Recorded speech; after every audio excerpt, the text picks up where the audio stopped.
Мой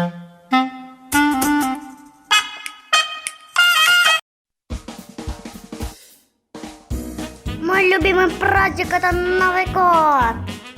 Я люблю Новый год тем, что в нем много подарков.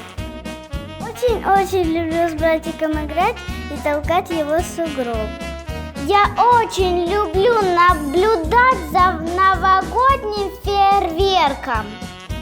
Хочу всем пожелать счастья, крепкого здоровичка, сладких конфеток и шоколадок, чтоб всегда лепился снег.